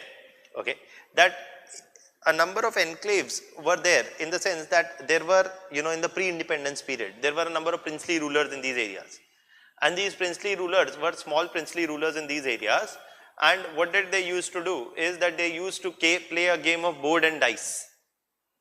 जैसे होता है that you remember Mahabharat, Ludo kind of game, sir, they used to play. So they used to play in Ludo kind of game, and they used to what? They were princely rulers in these areas in the United Bengal region, including Bangladesh and West Bengal. And they used to bet what? Their small groups of villages. So if you're playing, what are you betting? They are not betting anything else. They are betting, say, 5 villages. Okay, 5 villages hamare or 5 villages tumhare. Okay, whoever wins gets the territory. So a lot of these fellows played a lot of games. Okay. So the Maharaja of Kuch Bihar and the Maharaja of the adjoining regions, they played a number of these games, dice games, board games. As a result of this, uh, the Maharajas on the Indian side won some 111 and territories which eventually were in Pakistan or later in Bangladesh. And the erstwhile rulers of princely rulers in Bangladesh, one had won some 55 territories or enclaves where which were there in India. But this was all pre-independence. Once independence happened, then you are having a partition. So these enclaves were whose territories? The territories of Indian princely rulers which were there in Bangladesh. So these were territories, Indian territories or territories of Indian properties of Indian rulers in Bangladesh. And these were the territories of Bangladeshi rulers in India. Or these were Bangladeshi territories in India. Now, what about the people living in these territories? There were roughly 55 enclaves, and this was roughly equivalent to 17,000 hectares of land. And this was roughly equivalent to 7,000 hectares of land. So, that is there. Now, there were people living in these territories. They were the citizens or the people living in the Bangladeshi territories in India were whose citizens? Bangladeshi citizens. And the people living in Indian territories in Bangladesh were whose citizens? Indian citizens. But they were practically what? Stateless people. Why are they stateless people? Why? Because though they were Bangladeshi citizens, they were given what? They are given not anything in terms of who is supplying them electricity, food, healthcare. Bangladeshi government cannot do so. Why? Because they do not have any physical connectivity to these enclaves. So Bangladeshi government cannot provide this connectivity, nor can the Indian government provide any aid to or provide any basic services to its citizens living in these enclaves. So though these are Indian territories in Bangladesh or Bangladeshi territories in India, these people were largely stateless citizens. And by 2011, there were roughly 55,000 people.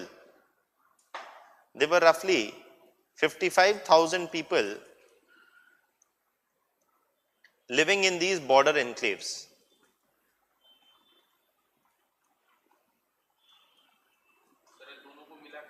दोनों को मिला के 55,000 people living in these border enclaves, including the Indian enclaves and the Bangladeshi enclaves. Okay, that is there. Now the problem is what to do about these enclaves. For long it had been proposed that we should do what? A swap. Swap meaning what?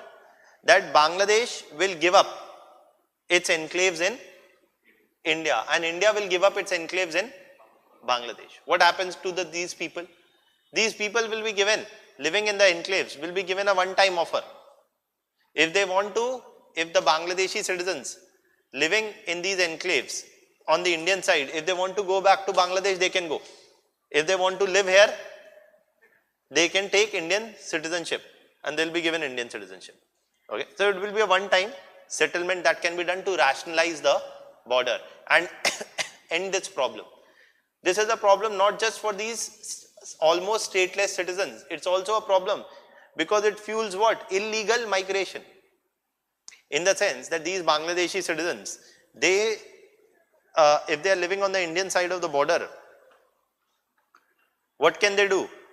They may try to go back to Bangladesh by illegally crossing the border. Okay, that's there. So there can be always illegal migration also which will get fueled. Illegal migration happens because of many other reasons. But these enclaves make it all the more worse. So that is why a simple idea was that India will give up its claims on, India will give up these claims and Bangladesh will give up its claims in a reciprocal manner. So that all these Bangladeshi enclaves then become whose territories? Indian territories. Okay. So that's there, or that India will take over these territories in the region, and the same will be done by Bangladesh of Indian territories. But why did this agreement? Since 1970s, they were talking about this. Talks were ongoing. So you can write about it.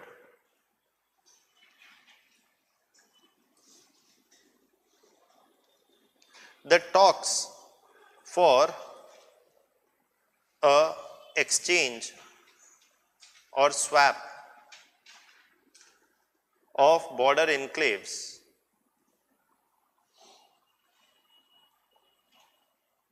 between India and Bangladesh, the 111 enclaves on Indian side, or 111, Indian enclaves in Bangladesh, and some 55 Bangladeshi enclaves in India,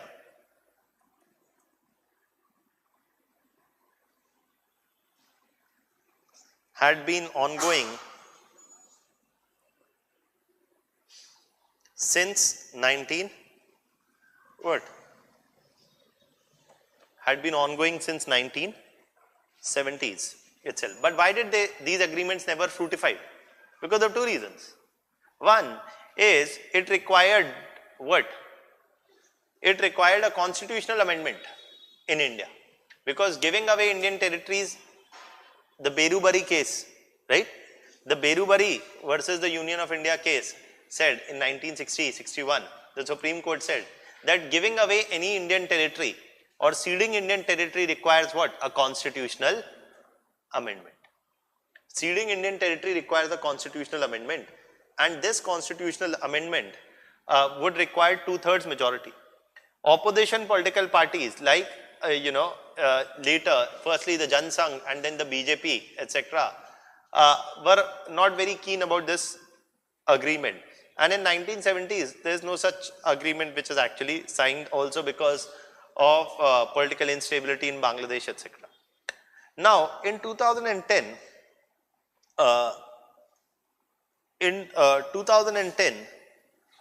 an interim agreement was reached. However,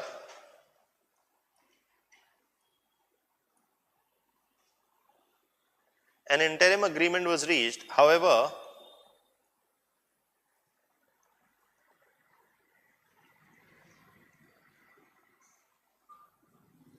it could not proceed. Interim agreement was reached between whom? Between Dhaka and New Delhi, or between India and Bangladesh, was reached between India and Bangladesh, then the Manmohan government and whom? Between the Manmohan and the Sheikh Hasina government. However, it could not proceed because of two things. One is that the opposition parties, primarily we are not taking names, but primarily the BJP said, how can you give away Indian territory? Okay. The opposition parties said, for example, BJP said, how can you give away Indian territory? Arey, that is Indian territory only in name, sir. Okay. But logic has to die a certain death every day in Indian politics. Secondly, Mamta said,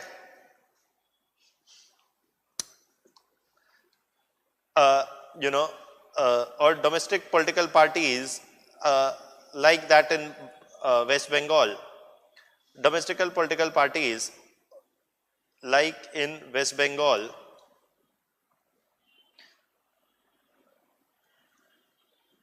opposed the deal also, as it would amount to ceding 10,000 hectares more land to Bangladesh. Okay, that is that. So because of this domestic opposition, ultimately, however, this agreement could not be proceeded upon because a constitutional amendment was required. It required 2/3 majority, and that 2/3 majority the Congress did not have, and the BJP did not support the move. So it could never have the numbers to go ahead with the deal. So finally, sir, what happened? 2014 elections happened. BJP came to power. And the same BJP and the same Modi ji now went ahead with the agreement. Thankfully, Congress supported the agreement. And BJP came to power, and 2015, the land boundary agreement was settled. The land boundary agreement was finalized.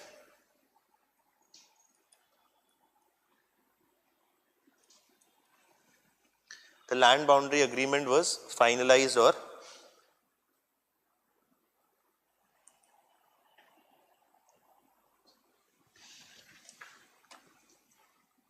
the land boundary agreement was finalized or settled. Okay, that's that. Now, the land boundary agreement was finalized or settled. That is what was there. I hope this much is clear, right? So, if that was a positive development for India-Bangladesh relationship, that one of the long-standing issues had been addressed, and this was likely to have a positive impact on the India-Bangladesh relationship. That much is there. See, domestic politics, it's not just that domestic politics in India's neighbors have always been a problem for Indian foreign policy. At times, domestic politics in India itself has been a problem for Indian foreign policy as well. I told you, right, that domestic politics will always influence foreign policy, whether that is of the other country or that is of India itself. The other issue is the interrelated issue of illegal migration. So let's first discuss what is this. And yahan pe I'm only going to make a part reference to the NRC issue, not much. But पहली बात तो जो मैं हमेशा हर class में चालू करता हूँ, illegal migration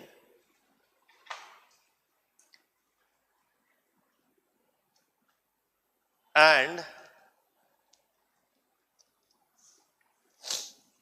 refugees are two different issues. Firstly, in fact, migration and refugee are two different things. Migrants are different and refugees are different. Refugees are who are escaping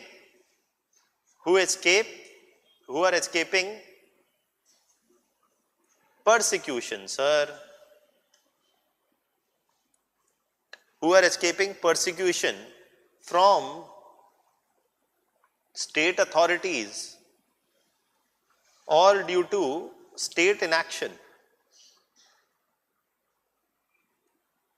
For example, we say the Tibetan refugees that came to India because China was trying to consolidate their hold over Tibet and go against whom? Those who were, China was trying to consolidate its hold over Tibet and take actions against whom in Tibet? Those who resisted China's actions in Tibet, which led to a large number of Tibetan refugees coming to India.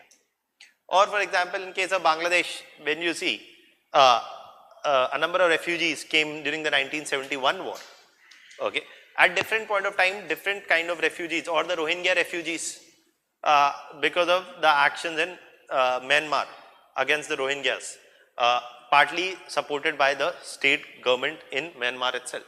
So refugees often are one who are escaping, or you talk about Syrian refugees. Refugees are the ones which are often escaping a war-like situation where they are being persecuted either by state authorities or by non-state actors in collaboration with the state authorities. Okay, so these refugees, when they come to, they are at times, they now are becoming like what, stateless citizens, because they come to a foreign country and their own state is persecuting them, okay, or supporting their persecution directly or indirectly. So they are escaping an attack on their lives or their property or both. Okay. Now, who are migrants? Sir, migrants are not escaping persecution. Rather, they are looking for, they are often, there are certain push factors and pull factors. They are often looking for what? Often searching for better opportunities. जैसे Indians go to US, right? Or Canada or Australia, wherever, right? You're looking for better opportunities in employment, work, etc., right? And partly the push can also be the lack of adequate opportunities, the lack of enough or adequate opportunities in their home countries or whatever, or they find more attractive opportunities elsewhere. So migrants are different and refugees are different. In case of refugee, there is no pull factor, there is completely push factor. And the push factor is not an economic factor, it is a life or it is a factor about their own survival issue itself. Then migrants are also illegal or legal. Indian migrants going to US, fulfilling all visa requirements on a particular term for a particular period and with particular rights and with particular responsibilities. They have a definite period for which they go. They are what? Legal migrants. You obtain a work visa, student visa, you go for a specific purpose, you have specific rights and obligations for a specific tenure. Once your term is over, tenure is over, you come back to India. They are what? Legal migrants who go through the legal route. But there can be also illegal migrants. क्या Mexico से आ गए, चलते चलते चलते you reach US without any paperwork, without being a recorded migrant for a specific duration, etc. They are whom? Illegal migrants. So first, do not confuse refugees with migrants. Okay, they are not the same. Okay, refugees are different and migrants are different. And migrants may be illegal and legal migrants are different. Legal migrants have a legally recognized status, the rights and responsibilities, both. Why? Where? In the country that they have migrated to. Okay. Whereas illegal migrants are unrecorded migrants. They have neither rights nor they have any right to recourse in case something happens to them in the country that they have illegally migrated to. That's it. Now, how does it relate to the India-Bangladesh equation? That's something that I'll explain. Let's first take the break, otherwise it will take some time. 20 minutes break, 2:40 we'll start. Okay, you eat lunch, whatever, there's lunch break also.